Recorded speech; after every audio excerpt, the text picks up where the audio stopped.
আমাদের জাতির পিতা পয়গম্বর ইব্রাহিম আলাইহিস সালাতু ওয়াস সালামকে পরীক্ষা নেওয়ার জন্য একদিন স্বপ্নের যুগে দেখাইলেন, হে পয়গম্বর, আপনি আপনার সর্বশ্রেষ্ঠ বস্তুটি আল্লাহর রাস্তায় কুরবানি করুন। পয়গম্বর ইব্রাহিম আলাইহিস সালাতু ওয়াস সালাম স্বপ্নে দেখার পর, আপনারা জানেন নবীরা যদি কোনো স্বপ্ন দেখে সেটা বাস্তব রূপ ধারণ করে, সেটা হয় ওহী। নবীদের স্বপ্ন কি হয়? জোরে আওয়াজ করে বলেন। নবীদের স্বপ্ন হয় ওহী। পয়গম্বর ইব্রাহিম আলাইহিস সালাতু ওয়াস সালাম পরের দিন ঘুম থেকে উঠে আল্লাহর রাস্তায় 100 উট কুরবানি করে দিলেন। রাত্রিবেলা আবার ঘুমাইছেন, আল্লাহ রাব্বুল আলামিন স্বপ্নের যুগে দেখান, ওগো পয়গম্বর, আপনি আপনার সবচেয়ে প্রিয় বস্তুটি আল্লাহর রাস্তায় কুরবানি করুন। পয়গম্বর ইব্রাহিম আলাইহিস সালাতু ওয়াস সালাম পরের দিন ঘুম থেকে উঠলেন, পরের দিন আবার আরো 100 উট আল্লাহর রাস্তায় কুরবানি করে দিলেন। এর পরের দিন আবার ঘুমাইলেন, আবার একই স্বপ্নে দেখতেছেন, ওগো পয়গম্বর, আপনি আপনার সবচেয়ে প্রিয় বস্তু, সবচেয়ে ভালোবাসার বস্তু, সবচেয়ে মহব্বতের বস্তু আল্লাহর রাস্তায় কুরবানি করুন। পয়গম্বর ইব্রাহিম আলাইহিস সালাতু ওয়াস সালাম আশ্চর্য হয়ে গেল, কি ব্যাপার, 2 দিন দেখলাম 2 দিনে 200 উট কুরবানি করে দিলাম, এরপরে একই স্বপ্ন আল্লাহ দেখাইতেছেন। পরের দিন আবার ঘুম থেকে উঠা আরো 100 উট কুরবানি করে দিলেন। মোট কয় শত উট কুরবানি করলেন?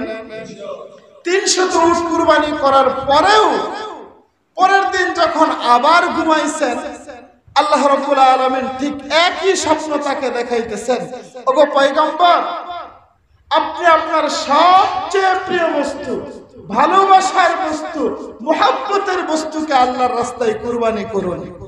পয়গম্বর ইব্রাহিম আলাইহিস সালাতু ওয়াস সালাম ভাবলেন, আমি যেহেতু 100 উট করে 300 উট আল্লাহর রাস্তায় কুরবানি করলাম, এরপরেও আল্লাহ রাব্বুল আলামিন আমাকে বারবার দেখাইতেছেন, আপনার সবচেয়ে প্রিয় বস্তু, মুহাব্বতের বস্তুটি আল্লাহর রাস্তায় কুরবানি করুন। আপনারা সকলেই জানেন, আমি গত জুমায় বলেছিলাম, পয়গম্বর ইব্রাহিম আলাইহিস সালাতু ওয়াস সালামের কোনো সন্তানাদি হইতো না। আল্লাহ রাব্বুল আলামিনের কাছে দোয়া করতে করতে করতে 96 বছর বয়সে আল্লাহ রাব্বুল আলামিন তাকে একটি পুত্র সন্তান দান করলেন, যার নাম রেখেছেন হযরত, জোরে আওয়াজ করে বলেন, ইসমাঈল আলাইহিস সালাতু ওয়াস সালাম। আর বৃদ্ধ বয়সে যদি কোনো সন্তান হয়, সেই সন্তানটা কেমন মহব্বতের হয়? সারা জীবন কোনো সন্তান হয় না, বৃদ্ধ বয়সে একটি সন্তান হয়েছে, নিশ্চয় এটা খুব মহব্বতের সন্তান, ভালোবাসার সন্তান, আদরের সন্তান, মায়ার সন্তান। পয়গম্বর ইব্রাহিম আলাইহিস সালাতু ওয়াস সালাম পরের দিন ভাবলেন, আল্লাহ রাব্বুল আলামিন আমার এই উটগুলো কুরবানি করা হয়তো পছন্দ করতেছেন না, আমার কাছে সবচেয়ে প্রিয় বস্তু হলো, সবচেয়ে ভালোবাসার বস্তু হলো, সবচেয়ে মুহাব্বতের বস্তু হলো আমার কলিজার টুকরা সন্তান ইসমাঈল। মুহতারাম হাজিরিন, পয়গম্বর ইব্রাহিম আলাইহিস সালাতু ওয়াস সালাম তার কলিজার দল ইসমাঈল আলাইহিস সালাতু ওয়াস সালামকে কুরবানি করার জন্য প্রস্তুতি গ্রহণ করলেন। তার স্ত্রী আম্মা জান হাজেরা আলাইহিস সালাতু ওয়াস সালামকে গিয়ে বললেন, ও হাজেরা, তুমি তোমার সন্তানটাকে সাজায় দাও, তোমার সন্তানটাকে নিয়ে বেড়াইতে যাব মিনায়। কোথায় যাবে? জুড়ে বলেন, মিনায় বেড়াইতে যাব। আম্মা জান হাজেরা আলাইহিস সালাতু ওয়াস সালাম তার পুত্র ইসমাঈলকে সাজায়া গুজায়া মিনায় যাওয়ার জন্য প্রস্তুত করে দিলেন। ওদিকটা শয়তান আছে না নাই? শয়তান ভাবলেন যে পয়গম্বর ইব্রাহিম আলাইহিস সালাতু ওয়াস সালাম এত বড় একটি কাজ করে ফেলবেন, এখানে কি আর বসে থাকা যায়? তিনি চিন্তা করলেন, নবী, তিনি তো নবী, নবীকে হয়তো ধোঁকা দিলে সে শুনবে না, আর মহিলাদের দিলটা এমনিতেই নরম হয়, মহিলাদেরকে অল্প কথায় সবকিছু মানায় নেওয়া যায়। হাজারাকে যা বললেন, ও হাজারা, তুমি কি জানো তোমার কলিজার ধন, কলিজার টুকরা সন্তানকে তার বাবা কোথায় নিয়ে যাচ্ছে? হযরত আলাইহিস সালাতু ওয়াস সালাম বললেন, তার বাবা বেড়াইতে নিয়ে যাচ্ছে। শয়তান ডাক দিয়ে বলল, না, তাকে বেড়ানোর জন্য নিয়ে যাচ্ছে না, তাকে জবাই করার জন্য নিয়ে যাচ্ছে। মুহতারাম হাজিরিন, হযরত আলাইহিস সালাতু ওয়াস সালাম জিজ্ঞাসা করলেন, এটা তুমি কি বলো? কোন বাবা কি তার সন্তানকে জবাই করতে পারে? আমি তোমার এই কথাকে বিশ্বাস করি না। তখন শয়তান ডাক দিয়ে বলল, ওগো হাজেরা, এই জবাই করা তার ইচ্ছাই নয়, বরং আল্লাহর পক্ষ থেকে নির্দেশ আসছে। আল্লাহ রাব্বুল আলামিন তাকে জবাই করার জন্য হুকুম করেছেন। আম্মা জান হাজরা আলাইহিস সালাতু ওয়াস সালাম ডাক দিয়া বললেন, যদি আল্লাহ রাব্বুল আলামিন আমার কলিজার ধন, কলিজার টুকরা সন্তানকে জবাই করার জন্য নির্দেশ দেয়, কুরবানি করার জন্য হুকুম দেয়, তাহলে এখানে আমার কোনো আপত্তি নাই, আমি প্রস্তুত আছি আমার সন্তানকে তার বাবা জবাই দেওয়ার জন্য নিয়ে যাই। মুহতারাম হাজিরিন, কেমন মা! শয়তান হযরত আলাইহিস সালাতু ওয়াস সালামকে দুকা দিয়ে থামাইতে পারে নাই। এরপরে গেছে ইসমাইলের কাছে, ছোট্ট সন্তান, বয়স মাত্র 6 থেকে 7 বছর। ডাক দিয়া বললেন, ওগো ইসমাইল, তুমি কি জানো তোমার বাবা তোমাকে কোথায় নিয়ে যাচ্ছে? ইসমাইল আলাইহিস সালাতু ওয়াস সালাম ডাক দিয়া বললেন, আমার বাবা আমাকে বেড়াইতে নিয়ে যাচ্ছে। শয়তান ডাক দিয়া বললেন, না, তোমাকে বেড়ানোর জন্য নিয়ে যাচ্ছে না, তোমার বাবা তোমাকে জবাই করার জন্য নিয়ে যাচ্ছে। ইসমাইল আলাইহিস সালাতু ওয়াস সালাম ডাক দিয়া বললেন, না, এটা আমি বিশ্বাস করি না, এটা কখনোই হতে পারে না, কারণ আমার বাবা আমাকে যে আদর করে, যে মুহাব্বত করে, যে ভালোবাসে, আমার বাবা আমাকে কখনো জবাই করতে পারে না।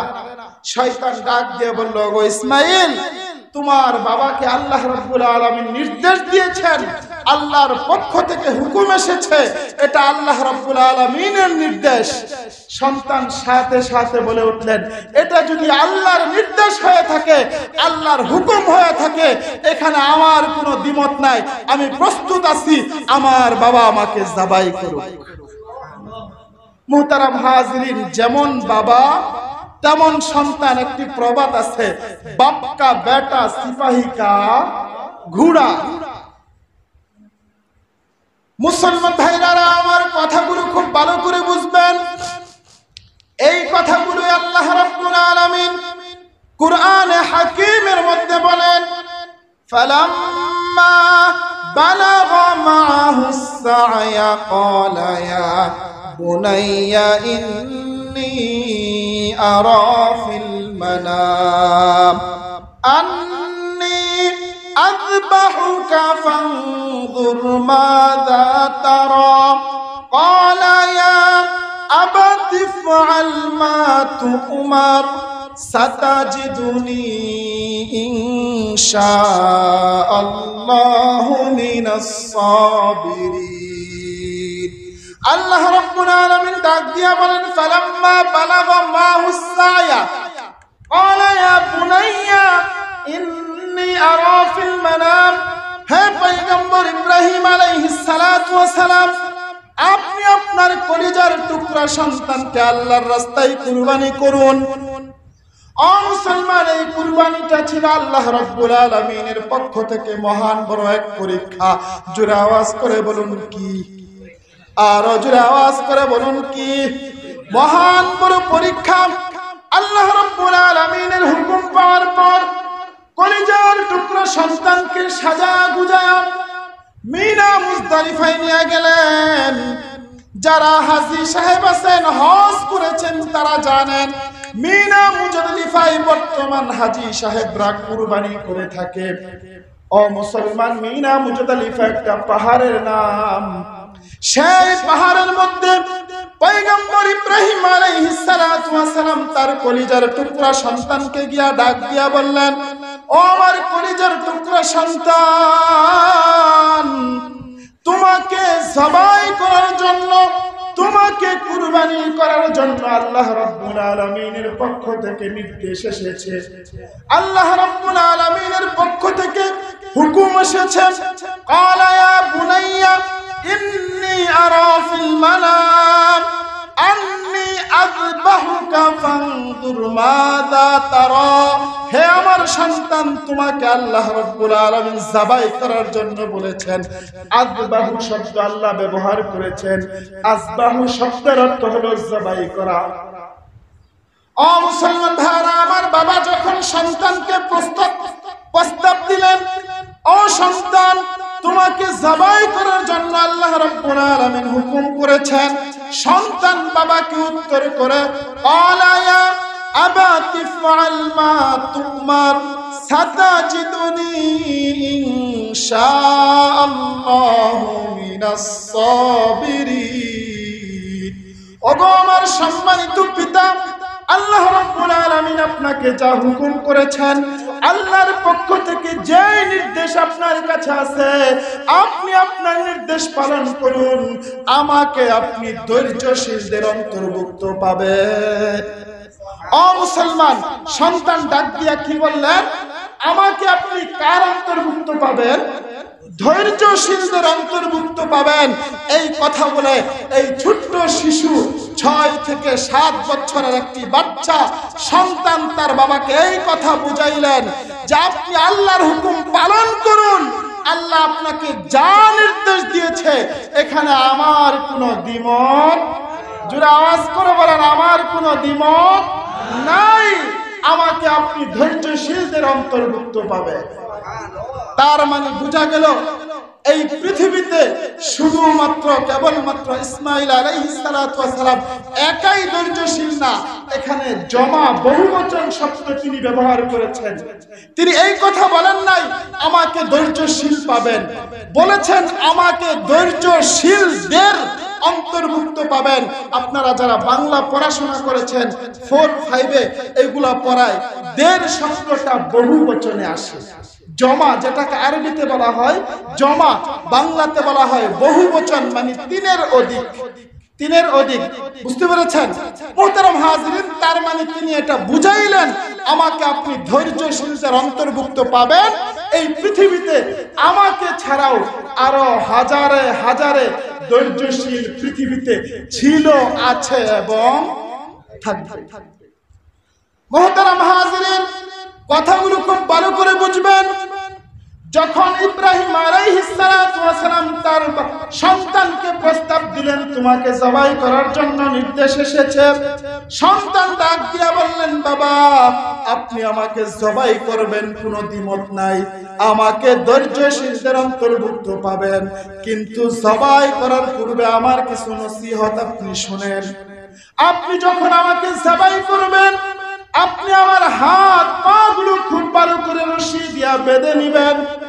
আপনি যখন আমাকে জবাই করবেন আমার মাথাটা উপরের দিকে দিবেন না, বরং আমার মাথাটা নিচের দিকে দিয়া দিবেন। কেন? কারণ হলো আপনি যদি আমার মাথাটা উপর দিকে দিয়ে আমাকে জবাই করেন, আপনি তো আমাকে বড় বেশি মহব্বত করেন, আপনি তো আমাকে বড় বেশি ভালোবাসেন, আপনি তো আমাকে বড় বেশি মায়া করেন।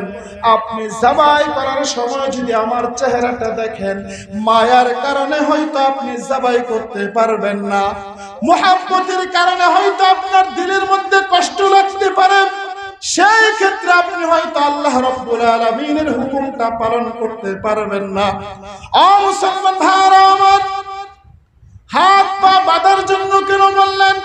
হাত পা বাঁধার জন্য এই জন্য বললেন, ও বাবা আপনি যখন আমাকে জবাই করবেন, জবাই করার সময় আমার রূহটা যখন বের হয়ে যাইবে, মানুষের রূহটা যখন বের হয়ে যায় তখন কিন্তু মানুষের অত্যন্ত বেশি কষ্ট হয়। কথা বলেন ঠিক কিনা?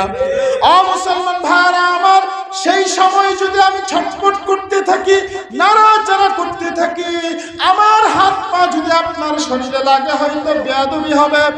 ও মুসলমান, 6 থেকে 7 বছরের একটা সন্তান থেকে আমরা কি শিক্ষা নেই?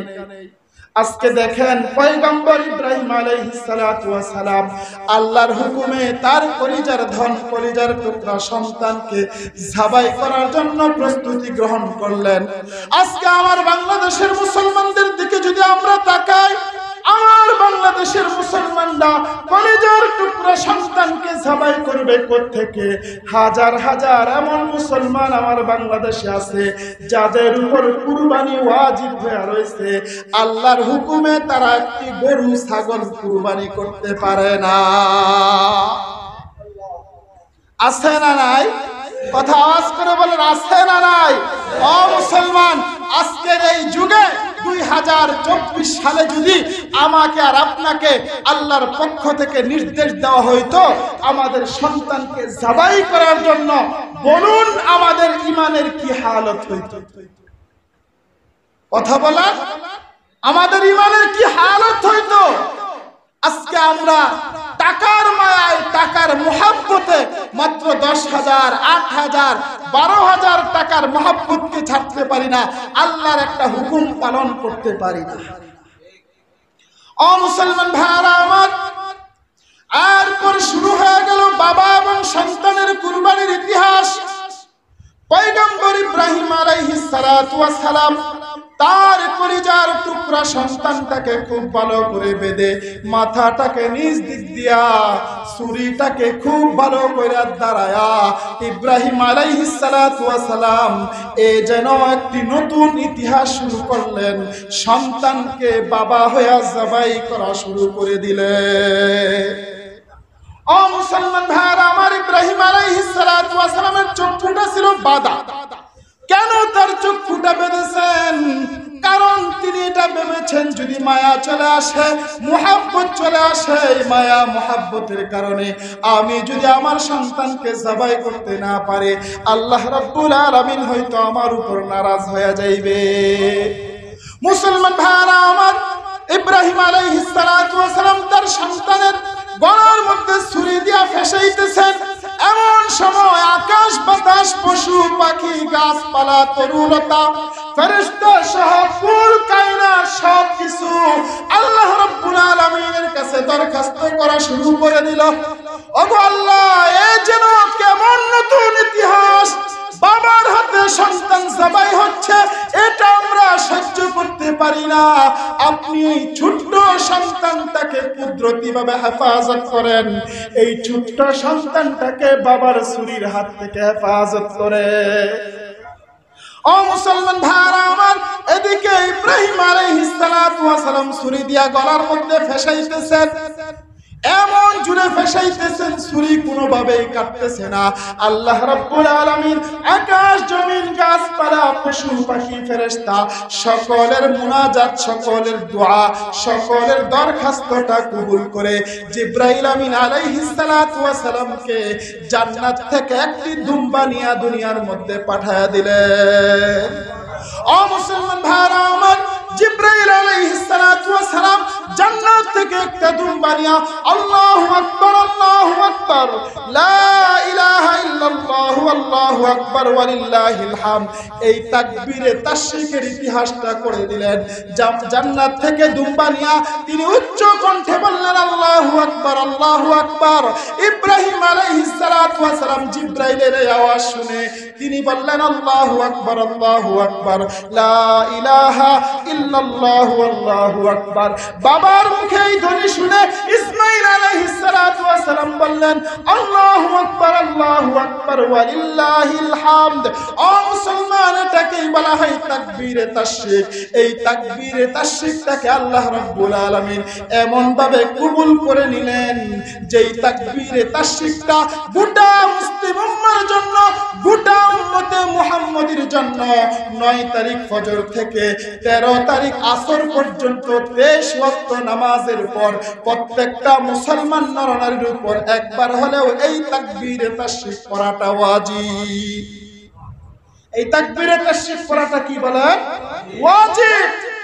ও মুসলমান, আগামী 9 তারিখ ফজর থেকে, অর্থাৎ রবিবার ফজর থেকে নিয়ে 23 তারিখ আসর পর্যন্ত 13 তারিখ আসর পর্যন্ত মোট 23 ওয়াক্ত নামাজের পর প্রত্যেকটা মুসলমান পুরুষ এবং নারী সকলকেই এই তাকবীরে তাশরিকটা কি করতে হবে, পড়তে হবে।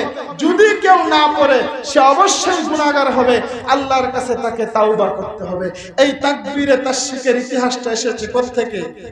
জুড়ে বলা পয়গম্বর ইব্রাহিম আলাইহিস সালাতু ওয়াস সালামের এই কুরবানির ইতিহাস।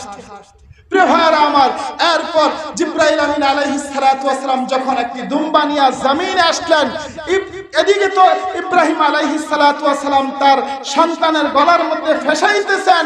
জিবরাইল আলাইহিস সালাতু ওয়াস সালাম আস্তে করে ইসমাইলকে টান দিয়া সরায়া ইসমাইলের জায়গায় ওই দুম্বাটা রেখে দিলেন। দুম্বাটা রাখা মাত্রই দুম্বাটা জবাই হয়ে গেল। দুম্বাটা জবাই হওয়ার পর দুম্বার রক্তটা ফুলুঙ্কি মেরে ইব্রাহিম আলাইহিস সালাতু ওয়াস সালামের হাতে যখন লাগলো, তখন তিনি নিশ্চিত হয়েছেন আমার সন্তান মনে হয় জবাই হয়ে গেছে। আমার সন্তান কি হয়ে গেছে? জবাই হয়ে গেছে। এরপর তিনি যখন চোখ খুললেন, খোলার পর দেখলেন, দেখার পর দেখলেন ইসমাইল আলাইহিস সালাতু ওয়াস সালাম পাশে শোয়া, এদিকে একটি দুম্বা জবাই হয়ে গেছে। মুহতারাম হাজিরিন, কেমন বাবার কেমন সন্তান, কেমন আল্লাহর পরীক্ষা! যতক্ষণ পর্যন্ত তিনি নিশ্চিত হন নাই ইসমাইল জবাই হয় নাই, ততক্ষণ পর্যন্ত তিনি ছুরি চালানো বন্ধ করেন নাই। যখন দুম্বাটা জবাই হয়ে গেল, ইব্রাহিম আলাইহিস সালাতু ওয়াস সালামের হাত থেকে ছুরিটা আস্তে করে মিলামেরে সাইডে রাখলেন।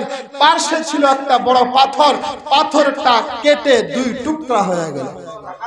এটার দ্বারা এটাই বোঝা যায় ছুরিটা কি পরিমাণ ধারালু ছিল। কিন্তু এত ধারালু ছুরি দিয়াও ইসমাইলের গলাতে এত বেশি ফেসানির পরেও ইসমাইলের গলার একটি পশম কি কেটেছে? মুসলমান চিৎকার করে বলুন, ছুরির মধ্যে কোনো শক্তি আছে? ছুরির মধ্যে কোনো ক্ষমতা আছে? ছুরির মধ্যে যদি শক্তি আর ক্ষমতা থাকতো ইসমাইলের গলা কাটতো। কথা বলেন ঠিক কিনা? ছুরিকে আল্লাহ রাব্বুল আলামিন নির্দেশ দেন নাই, ছুরিকে হুকুম করে দিয়েছেন খবরদার ইসমাইলের একটা পশমও যেন না কাটে। অথচ এদিক দিয়া দুম্বাও জবাই হয়েছে, পাশের পাথরও কেটে 2 টুকরা হয়ে গেছে। মুসলমান, এটার দ্বারা এটাই প্রতীয়মান হয় ছুরির মধ্যে কোনো শক্তি নাই। একমাত্র শক্তি কার কাছে? আল্লাহ রাব্বুল আলামিনের কাছে। এইভাবে বাবা এবং সন্তানের এই কুরবানির ইতিহাসের মাধ্যমে আল্লাহ রাব্বুল আলামিনের এই পরীক্ষায় যখন তিনি পাস করলেন, আল্লাহ রাব্বুল আলামিন গোটা পৃথিবীর সমস্ত মুসলিম উম্মার জন্য এই কুরবানি করাটা ওয়াজিব করে দিলেন। বলুন না সুবহানাল্লাহ। এবার আসুন কুরবানির নেসাব সম্পর্কে আমি গত জুমায় আলোচনা করেছিলাম। কোনো মানুষের কাছে যদি 7.5 তোলা স্বর্ণ অথবা 52.5 তোলা রূপ্য এই পরিমাণ সম্পদ বা অর্থ প্রয়োজনের অতিরিক্ত মাত্র 3 দিন থাকে, 9-10 জিলহজ, 11 জিলহজ, 12 জিলহজ, ঈদের দিন, ঈদের পরের দিন, তার পরের দিন, তার উপর অবশ্যই কুরবানি করা ওয়াজিব। এখন অনেকেই এই নেসাবটা সম্পর্কেও জানেন না। এই নেসাবটা বর্তমান বাজার মূল্যে কত হয়? আমি হিসাব করে দেখেছি, এই নেসাবটা বর্তমান বাজার মূল্যে হয় হলো 63,300 টাকা। বলেন কয় টাকা? আরো জোরে আওয়াজ করে বলেন, আরো জোরে আওয়াজ করে বলেন। 63,300 টাকা।